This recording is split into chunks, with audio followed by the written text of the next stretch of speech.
जय श्री कृष्णा, राधे राधे। आज इस वीडियो में हम बात करने जा रहे हैं भगवान राम की अनन्य भक्त माता शबरी की, अर्थात वर्ष 2021 में शबरी जयंती किस दिन मनाई जाएगी, क्या शुभ मुहूर्त है और माता शबरी कौन थी, इन सभी बातों के बारे में इस वीडियो में हम जानेंगे। आइए जानते हैं शबरी जयंती कब मनाई जाती है।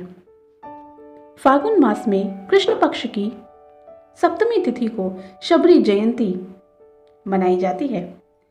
साल 2021 में फागुन मास की कृष्ण पक्ष की सप्तमी तिथि 5 मार्च 2021 दिन शुक्रवार को पड़ रही है, अर्थात 5 मार्च को ही शबरी जयंती मनाई जाएगी। यह दिन भगवान राम की अनन्य भक्त माता शबरी को समर्पित है। इस दिन शबरी माला में भी माँ शबरी की पूजा करने का विधान बताया गया है।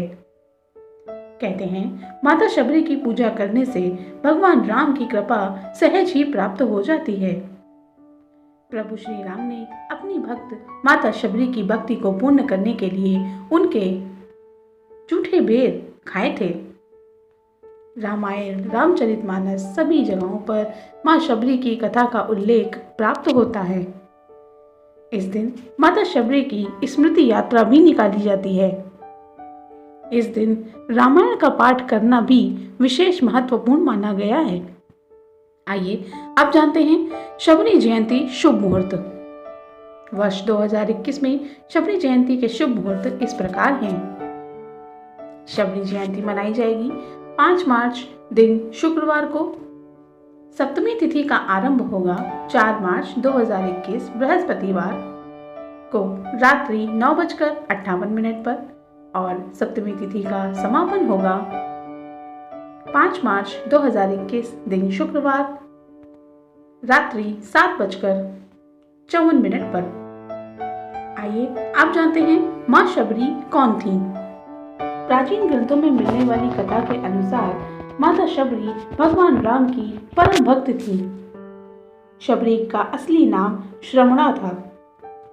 ये भील समुदाय की शबर जाति से संबंध रखती थी। इसी कारण से कालांतर में इनका नाम शबरी हुआ। इनके पिता भीलों के मुखिया थे और उन्होंने श्रमणा का विवाह एक भील कुमार से तय किया था। विवाह से पहले परंपरा के अनुसार कई 100 पशुओं को बलि देने के लिए लाया गया, जिन्हें देखकर श्रमणा का हृदय द्रवित हो उठा कि यह कैसी विचित्र परंपरा है जिसके कारण बेजुबान जानवरों को निर्दोष ही हत्या कर दी जाए। इसी कारणवश वे दुखी होकर अपने विवाह से ठीक एक दिन पूर्व वहां से भाग निकली और दंडकारण्य वन में जा पहुंची। दंडकारण्य वन में मातंग ऋषि तपस्या किया करते थे और श्रमणा उनकी सेवा करना चाहती थी, परंतु वह भील जाति से थी, जिस कारण उन्हें ऐसा लगता था कि शायद उन्हें तपस्या का सेवा करने का मौका ना मिले। लेकिन इसके बाद भी वे चुपचाप प्रातः जल्दी उठकर आश्रम से नदी तक का रास्ते के सारे कंकड़ और कांटों को चुनकर पूरे रास्ते को भली भांति साफ कर दिया करती थी और रास्ते में बालू भी बिछा देती थी। एक दिन देववश जब श्रमणा यह कार्य कर रही थी, तभी ऋषि देव ने उन्हें यह सब करते हुए देख लिया।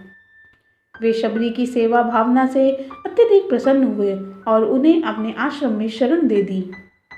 तब से शबरी वहीं उस आश्रम में रहने लगी।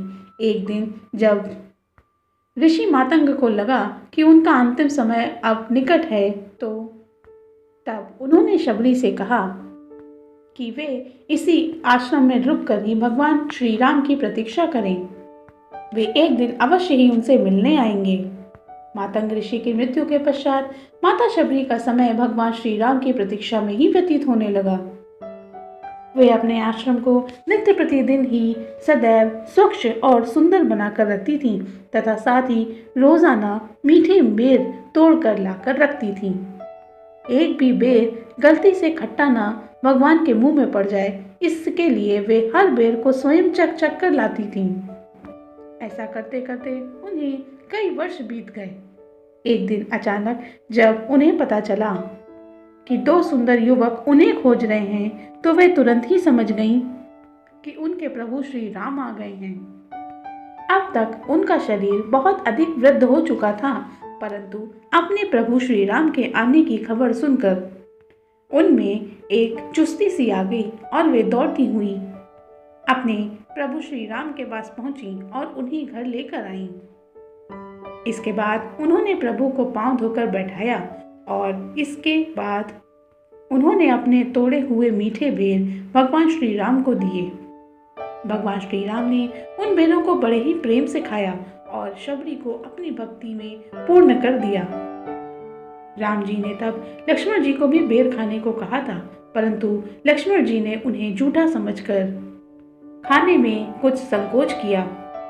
फिर भी अपने बड़े भाई की बात का मान रखने के लिए उन्होंने शबरी के बेरों को हाथ में उठाया तो, परंतु उन्हें खाया नहीं।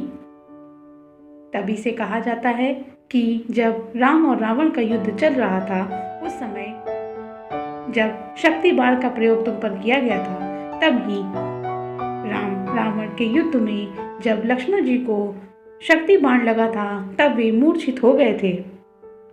हे भगवान श्री राम, जैसे आपने माता शबरी पर अपनी कृपा बनाई, उन्हें अपनी भक्ति का अनमोल रूप प्रदान किया, वैसे ही आपकी यह कथा सुनने वाले, बोलने वाले और पुकारा भरने वालों की भी सभी मनोकामनाओं को पूर्ण करना। आशा है आपको ये जानकारी अच्छी लगी होगी। जय श्री कृष्णा।